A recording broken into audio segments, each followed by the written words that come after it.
Alright, the 10-day silent meditation retreat is over and I haven't shaved in a long time. As you can see, my beard's just grown and grown and grown. And in this video I'm going to talk a little bit about this retreat, what happened, what I experienced, and more importantly what I learned.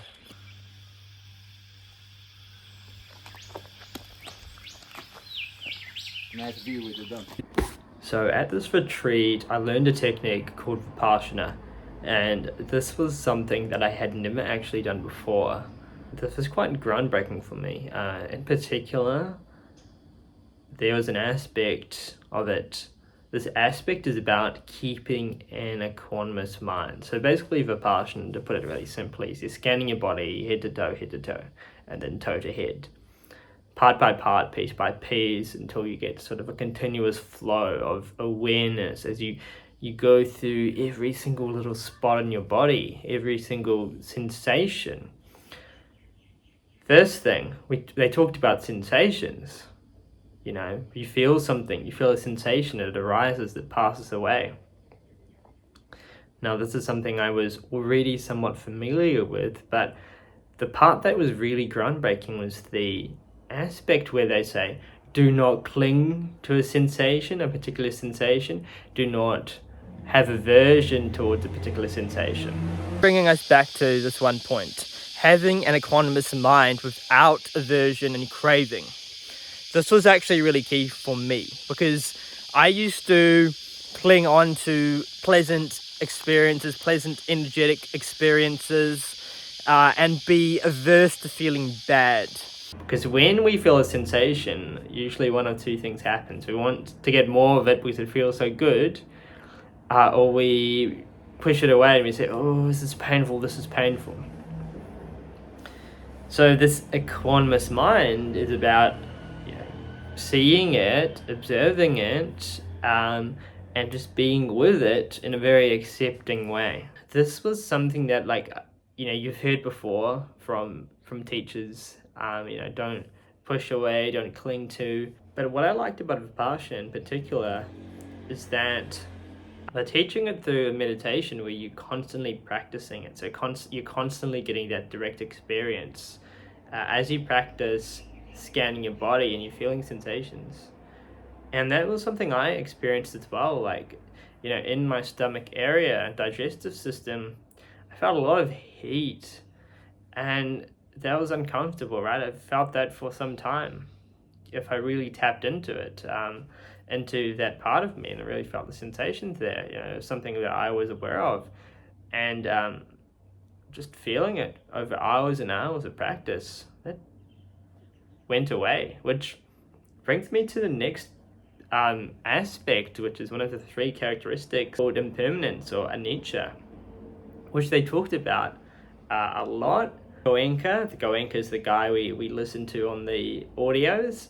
He talked about this a lot. He was like, anicca, anicca, anicca. He really stressed that point, which is that there's this arising and passing away nature to all phenomenon. So you feel something, you feel a sensation, or you experience something in consciousness, right? But you can't cling on to it, you can't hold on to it. It's just there one moment and there and not there another moment. And this is something that I've done a fair bit of practice with, but not necessarily at the deep sensation level as what we were aiming for with Vipassana, right? Like, for example, just talking here in this video, I'm noticing, wow, my experience is changing. What I'm seeing, what I'm perceiving, it's actually kind of shifting. Even just my awareness looking out to the screen, with just my peripheral awareness, things are moving, things aren't looking the same, which is kind of interesting to think about. And you can only, your awareness wherever you look it's constantly changing, right? You can't even really fully control it. It's just happening. Speech is happening right now. In the same way, sensations are rising in the body, and it's just happening. It's just occurring. And it's not like there's a you that's trying to make the sensation appear or disappear. You put your awareness on something and it might arise, or something may arise, but you don't really know either.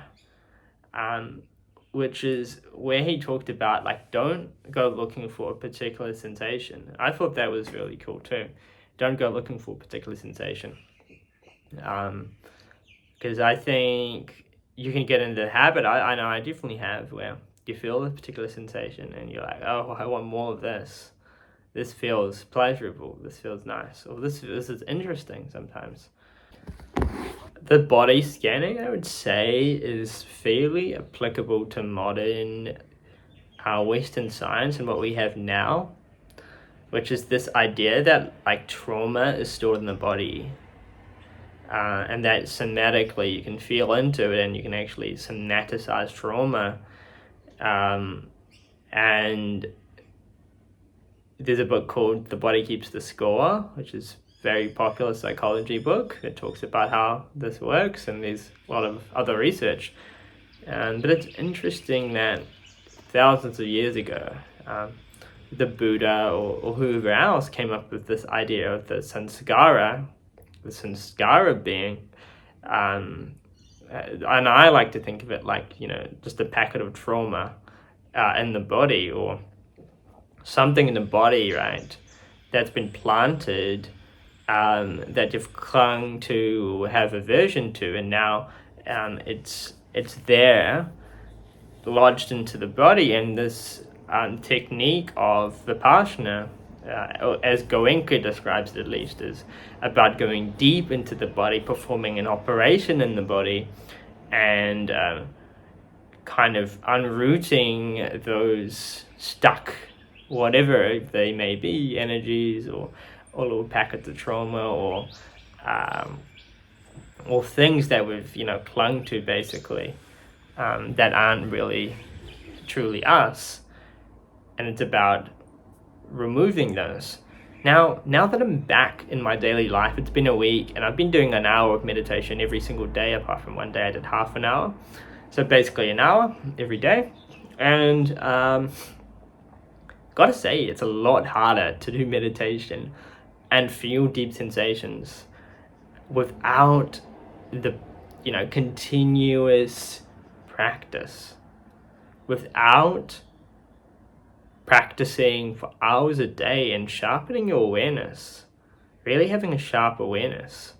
I'm actually finding it a little bit difficult even just doing an hour of meditation. It's not like much, I did so many hours back to back, and during retreat, it's not that tough. You can do half an hour before your mind even starts to get distracted. But now that I'm back in my daily life, I'm like 20 minutes in, I'm like distracted, and then 30 minutes in, I'm like, more distractions coming up, and I'm actually losing the where I'm at. It's like sometimes I go thinking about something else. I'm doing body scanning, and then I'm thinking about something else, and I kind of lose even the full strong awareness of on the meditation. Now, when I was at retreat, for example, it was different. Even if I was thinking, my awareness would still be on the body. So it might not, I would say we have two types of awareness. This is how I understand it. We got like that direct, like front on awareness. This is what you're mainly focusing on. Then you got that background awareness, right? And I would say I would oscillate between the background awareness being on the body and the foreground awareness being on the thoughts, or sometimes the foreground awareness being on the body and the background awareness being on the thoughts. So my awareness is always on the body for the most part. And when my foreground awareness was on my thoughts, I could see that, and I could be like, okay, back to my body, 100%. But what's happening now is I feel like my awareness has dropped. I can't catch myself as quickly. I get distracted faster. I'm focusing on the body, but it doesn't take as much for me to be like thrown off course. And I do wonder if, and partly the result of this is I have been looking at my phone. I have been looking at Instagram reels and spending time on dopamine high activity. So it's just really the nature of the mind, of the brain, that may be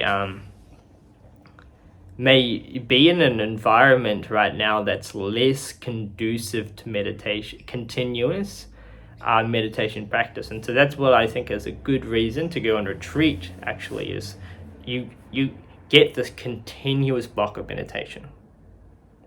I don't think it's going to necessarily be a enlightenment experience. It's probably not going to change your life so profoundly in one retreat for most people.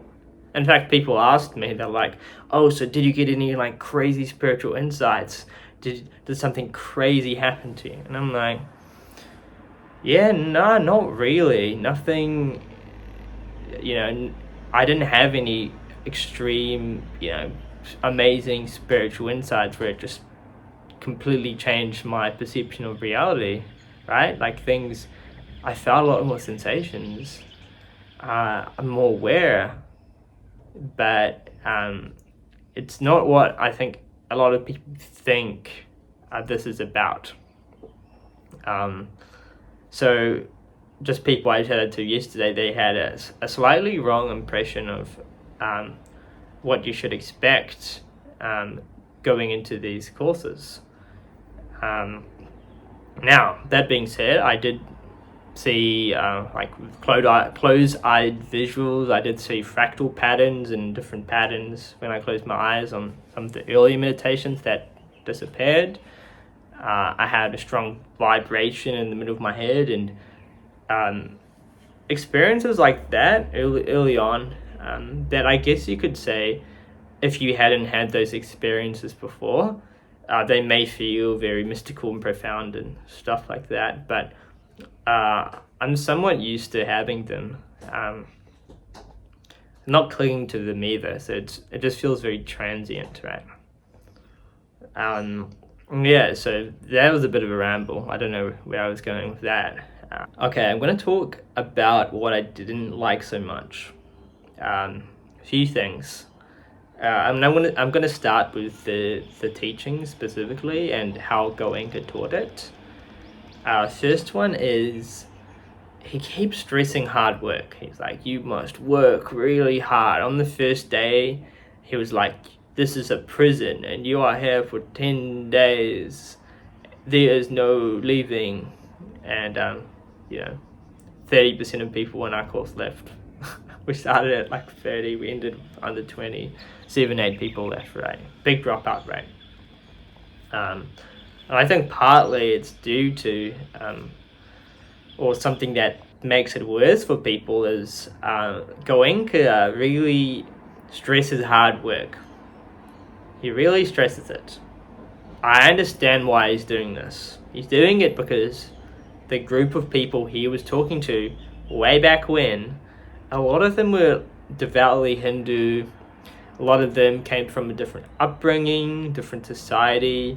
They couldn't stop chattering. They couldn't sit down. They couldn't stop fidgeting. They couldn't sit still. They didn't take things seriously enough. So Goenka tried to communicate in a way where he was like, you must be really serious about this. You must commit to this. This really matters. The problem now is Westerners, which is most people that go to these retreats, we're already so serious. We're already so stressed out with our day-to-day activities. We're already trained from a very young age to work hard, be serious, hustle. That's the mindset. And especially people that are inclined to come to these retreats, they want to improve their lives, right? They're often into self-improvement and things like that. They probably do some physical exercise, so they're already kind of in a go-getter state. And so they hear, okay, let's work really hard. And for a lot of people, this is yeah, okay, let's sign me up. Yes, sir. Let's go.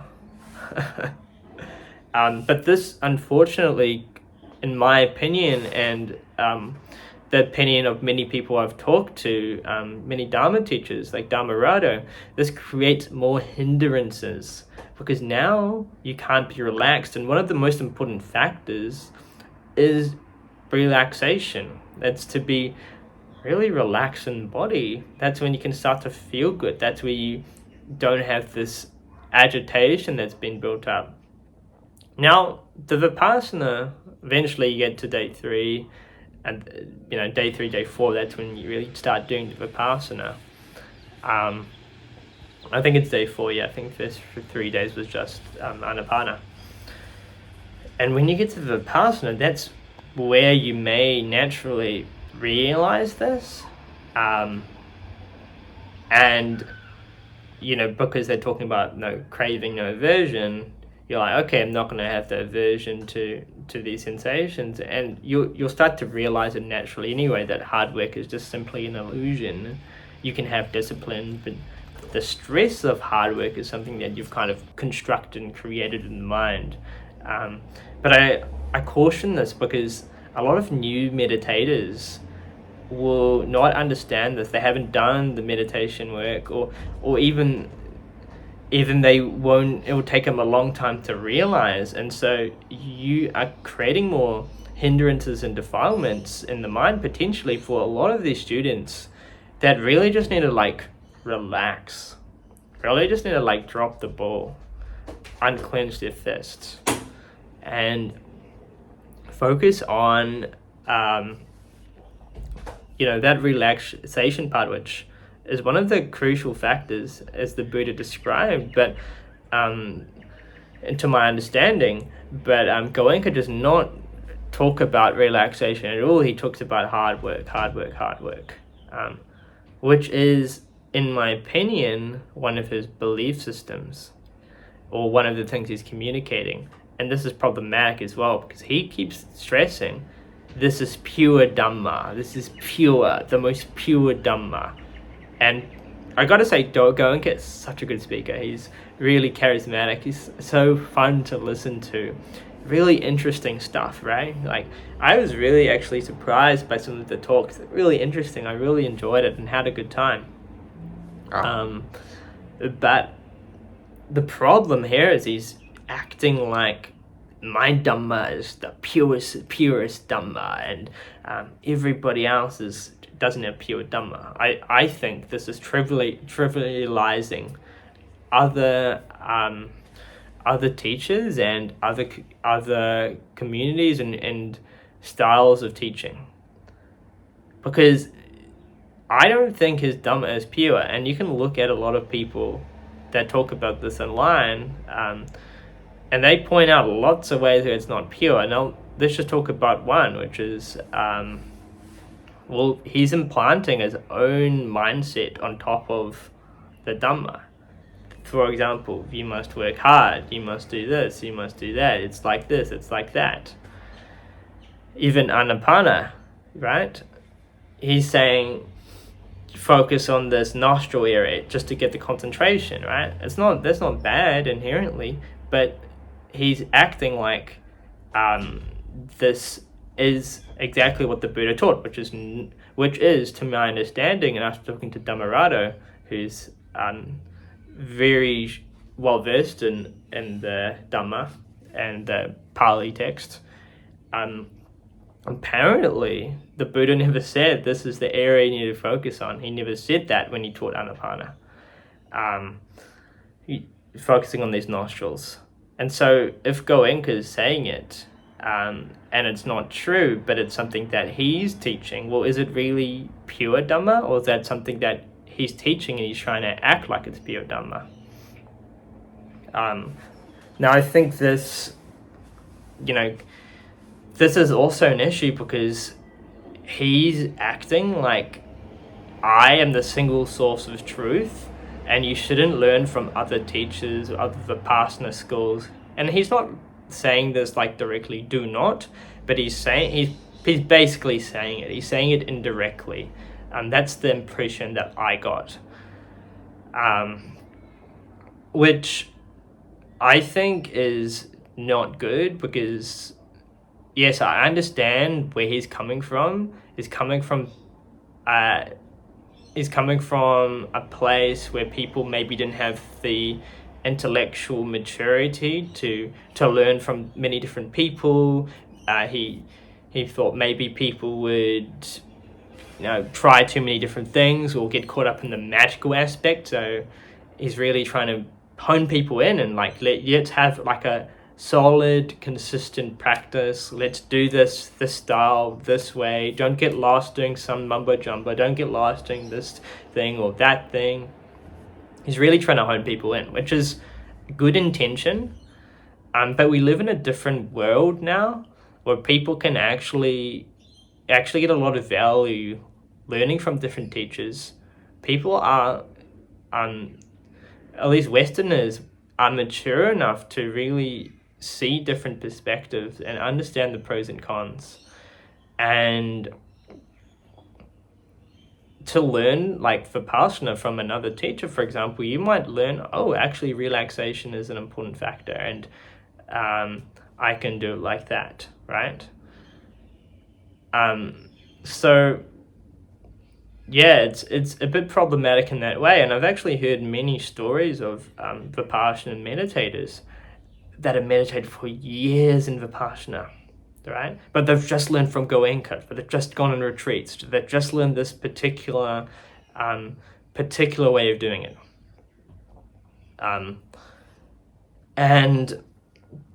they haven't dissolved that hard work mentality, and they're still meditating from such an agitated, stressed place. And then I've heard they go to other teachers, or they try to learn a different style, like tranquil insight meditation, for example, and they have to unlearn it. They have to unlearn so much.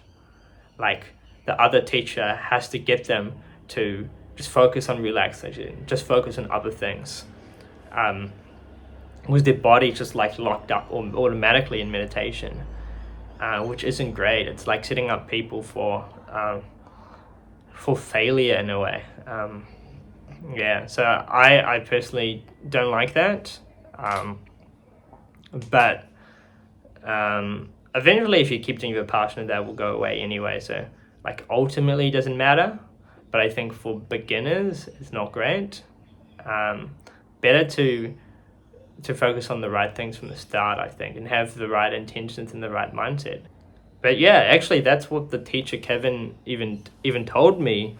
And so he, I believe, recognizes this. He said, yeah, first few days, just chill out, just relax.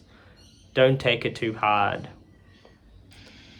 And yeah, I think he recognizes this. I think probably a lot of people recognize this. But unfortunately, the Dharma is not evolving. These retreats, the Dharma in these retreats is not evolving. Although the Dharma should evolve, right? That's what the Buddha taught. He didn't just teach it's stuck in stone. He's there's going to be teachers after me.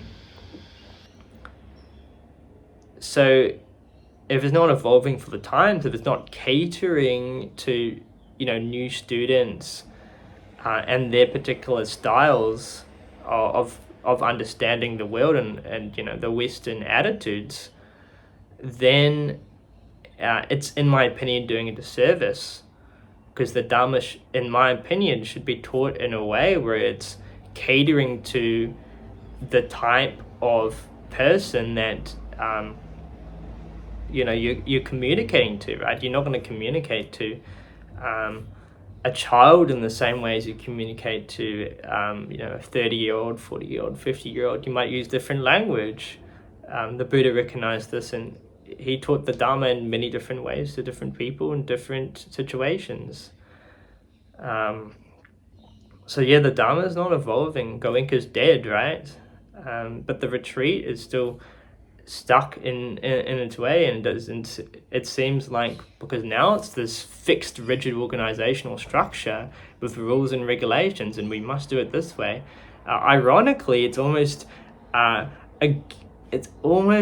a little bit against what Goenka was talking about in some of his talks, which is breaking out of that rigidity and finding things out by yourself through direct experience. another thing, like the branding themselves as a very secular kind of a non-sectarian type of a dharma. At the same time, if that's the case, what's the need to have all the singing and the chanting? It's fine, I get it. It's just it's a historical thing, right? But if they wanted to make themselves seem more secular, they could, and they could remove this chanting. That's another thing they could have done. Another reason I believe Goenka style retreats are doing students a disservice is because the Buddha originally taught, and this is all to my understanding, by the way, I'm not a teacher, I want to stress that. I'm not a teacher by any means. So the Buddha originally taught that the Dhamma is good at the beginning, middle, and end. And Goenka even talks about this in one of his lectures. Now, if 30% of people are dropping out in the first 3-4 days, is the Dharma good at the beginning? If Goenka is saying, after you do all this work, finally at some destination or place, some illusory destination, then all the sanskaras will gone, and then you will be happy, and then you'll get over all your sufferings and all your miseries. Then you'll be happy. Is the Dharma good in the beginning? I don't think so. What the Buddha taught is like, hey, let's come out of our miseries, let's come out of our dukkha here and now. Recognize that I can come out of my dukkha. Right? Not some depiction of the future that's not here and now. Now, this is funny because Goenka is like a reality teacher, which is one of the great reasons that he's teaching Dhamma that is a lot more pure. He's a reality teacher. He's not lost in all that mysticism. And so he talks about reality as it is, not as he wanted to be, which was a really good saying. I really enjoyed that. Reality as it is, not as you want it to be. Just feel it. If you're feeling a certain way, just feel it. And see it for what it really is, the sensations that make it up, right? But if you're thinking, oh, once I get rid of all the sanskaras, then I'll be happy. Is that reality as it is, or is that just something you've created in the mind, some illusory image? And now you're in more dukkha. Now you're in more hindrances. Now you're thinking of your miseries even more, right? I get why he's doing it. I get he's doing it to get people to work harder, to be disciplined, to do the meditations like he's saying, to think, yeah, I will strive and I will get there. I will persist. I will do this. Yes. I will hustle. But then he's really doing people a disservice in another way by not allowing them to get out of their sufferings here and now. Not teaching them, hey, I can just relax. I can just be here. I can just focus on my breath and just be happy. And if it doesn't go well, that's fine. And he does say this a little bit. There's glimpses of this, right? He says, smilingly return to your breath. That's a good one. It's a good prompt. But a lot of people just get fixated on the negativity, right? You say one positive thing, 10 negative things, people focus on the negative thing.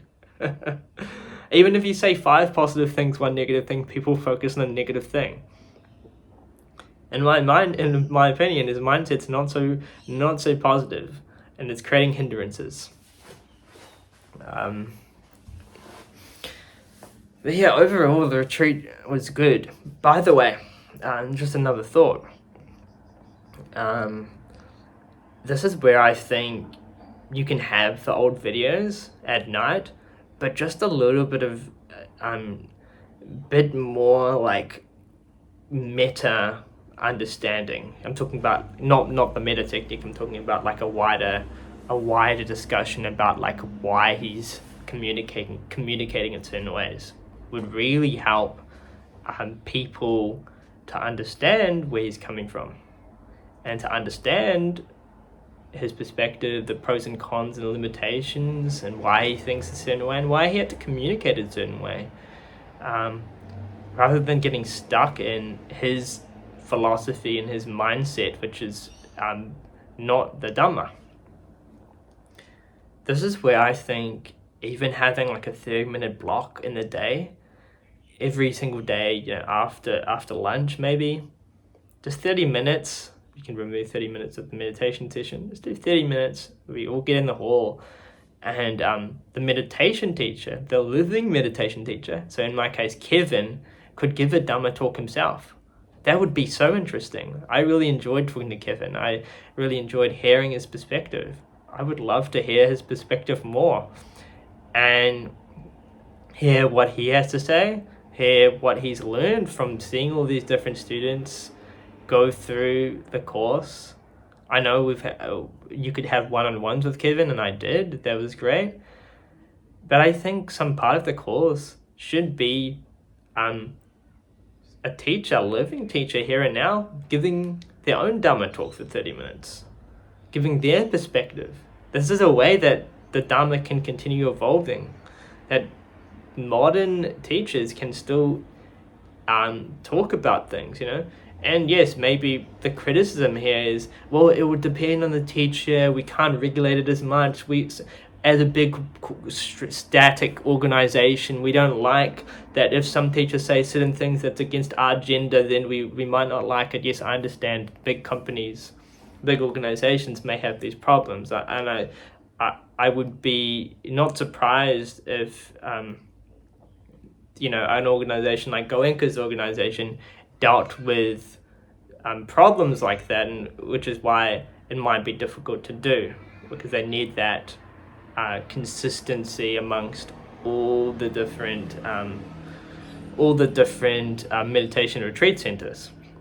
But I think there's just an opportunity here that is really getting missed, which is, you know, you're having these amazing teachers. Kevin was such an amazing teacher. You know, not getting the opportunity to just spend like 30 minutes or an hour a day giving their own Dhamma talk. That would help so much. Yeah, the 30-minute Dhamma talk from the living teacher.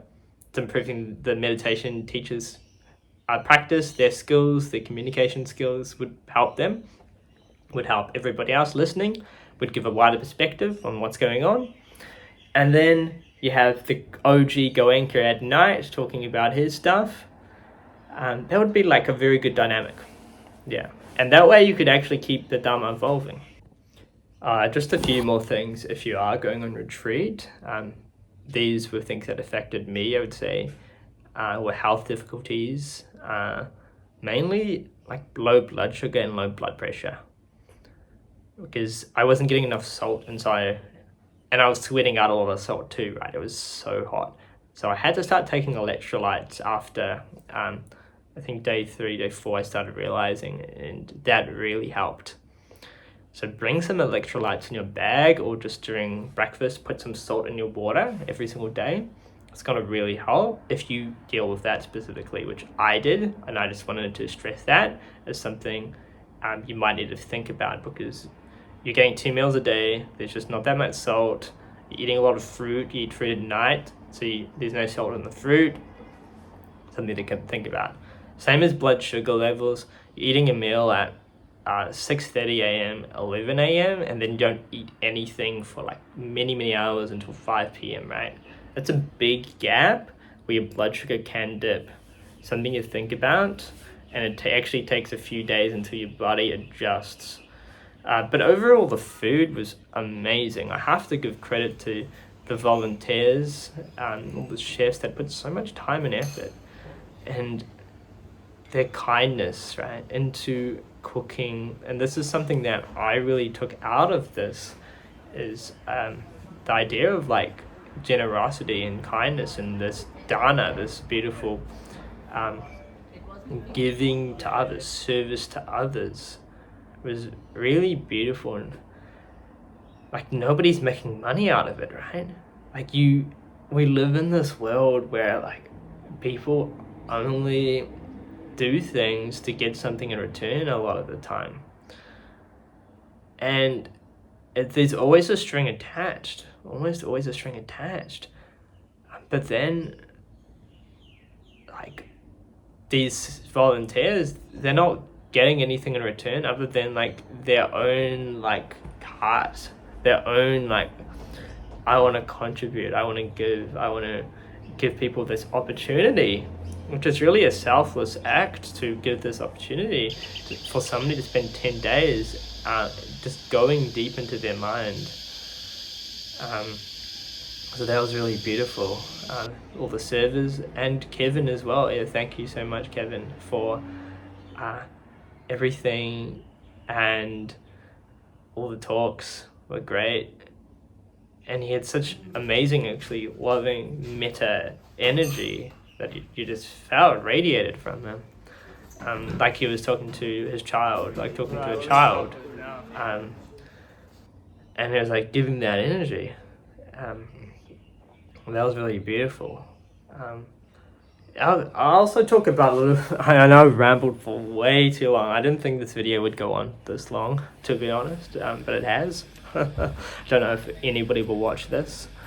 Talk a bit about my experience during the meditation retreat. So actually because you are by yourself, just in silence, a lot of thoughts and memories came up from like my life, and even memories from like way into the past, memories from a long time ago. And I think that was just great to process. Like it was just so good to process everything. Technique aside, I think anybody could just like sit in their house for like 2 days straight and without any distractions, and actually things that you are meant to process will probably come up, right? And so this retreat, whether or not you are an avid meditator or not, will give you that opportunity to like process stuff as well through your life. And the meditation then adds to that. It's like supercharging that process, I would say. So yeah, I experienced a lot of that. And then I just experienced like a more peaceful mind. Now on the final day, this is the day we can finally talk. So yeah, this meditation retreat, these are silent for 9 days, and then on the last day, after breakfast, after the morning meditation, you can finally start talking, and this is where everyone starts chattering like crazy. And I remember how intense it was, and how intense everything looked visually, because for the last 9 days you're just so internal, so in your body, that even though you're looking out at this beautiful view, you're not really looking out in the same way. Like, it felt like my visual sight, it felt like it had kind of just turned off in a way. Like I couldn't 100% appreciate, I couldn't 100% see what was out in this external world, because my body, my mind was so focused on internal, even when I was walking around and looking out at stuff. But when we started talking again, it's like something shifted, like the switch was hit, the switch was turned over, and now I was like, boom, external world. And I could see everything, like really sharp, vividly, clearly. It was crazy, like 360 degrees, like everything popped out. Experienced a little bit of what they call non-locality. It doesn't feel like you're localized in any one spot. That was kind of interesting. And yeah, talking to people at the start was really interesting and intense. And you also have... I felt this, other people felt it, this little program that comes up in your mind that's like, am I speaking right or am I speaking wrong? It's like this little anxious program that's like doubting yourself, because as you speak, it feels foreign, it feels different, it feels like, what's going on here? I don't know what's going on here. So you start to, you have a little bit of doubt that comes up at first. Where speaking just feels so interesting, so foreign. So that's something to keep in mind. But yeah, if you've done this before, you know what I'm talking about. If you haven't done this before, so something you can keep in mind. Might happen to you, may not happen to you. Yeah, it was interesting. But yeah, I talked about a lot. Just to recap, I'll end this video. Meditation retreat, I learned a lot. It was good. It was good to have those 10 days. This is my first retreat ever from any style or lineage. Number 2, I'd say, is be very cautious of what Goenka says. Don't take it at face value. Investigate it for yourself, as he says. Investigate it. Keep in mind, he's chucking in a lot of his own personal beliefs, philosophies, and mindsets. It's not very pure, but what he is kind of teaching is a lot more pure than a lot of teachers that follow mystical traditions. So that is good. But don't shy away from learning, in my opinion, don't shy away from learning the real stuff that the Buddha taught, and even just investigating and learning other styles and traditions, because there is value in that for sure. And yeah, I'd say if you can remove the hard work program and just keep that in mind, just relax a bit the first few days, take it easy. That's going to help a lot. And finally, yeah, I don't think this is for everybody. I think there's a lot of people that go into this and think it's something else that it's not. I would highly recommend that you can do at least half an hour to an hour of meditation before coming here, because if you can't even do that, it's going to be hard to do like 10 days, like 10 hours a day or whatever, back to back. It's going to be tough. It's tough even if you can. Like, I could do 1 hour sitting before the retreat. Not Vipassana style. I think Vipassana style is harder. I would just do nothing kind of meditation, like mindfulness approach to meditation. Could do that for an hour. Even then, there's difficulties for me. So I'd say, yeah, definitely try to ramp up some of your meditation practice before going on the retreat. That can help. But yeah, definitely not for everybody. And yeah, don't think it's going to solve like your mental health problems and fix all these things. I know people have that perception. I was chatting to this lady online who messaged me, follows me on Instagram, and she was thinking, oh yeah, I'll do it for that reason. But I had to really caution that, say, yeah, there's like lots of pros, but there's also some cons as well. It's not going to be that mental health fix, or it's not going to be that mystical spiritual experience that people just assume will happen to you if you go 10 days silent. Another great benefit of the retreat is I'm just so much more aware of sensations. For example, right now I'm at the grocery store and I'm just able to feel sensations in my body. And in fact, I am unconsciously, automatically feeling or scanning parts of my body. So Vipassana is continuous. Vipassana is always occurring. Even in a subtle form, I am able to feel these sensations in my body and be aware of what does it feel like in my body. This has actually helped me at work, because now when I'm working on a problem, in the past I used to feel agitation and all these sensations, right? Like, oh, it's not happening the right way, it needs to go this way or that way. And I still fall into that every so often. But now there's a greater awareness of that underlying agitation, the underlying feelings that are occurring in my body somatically. This is very useful. This is very powerful, because it allows you to break out of these old cycles, these old habits, these old patterns, and into a changed state, or you can recognize, oh, this is how I feel, but I'm not going to choose to continue dwelling in that stuckness. I'm going to get myself out of the mud, right? I'm stuck in the mud. I'm stuck in this uncomfortable sensation, and I want to get myself out of the mud by being aware of that sensation and seeing the rising and passing away nature of it, seeing how it comes and goes. I don't have to cling to it. I don't have to cling to some image of how this should go, how this work should go, and how things should happen. I can just be with it, and automatically it's eradicated all on its own. And it automatically arises, automatically passes, which is very beautiful. It's amazing to be surrounded by nature here.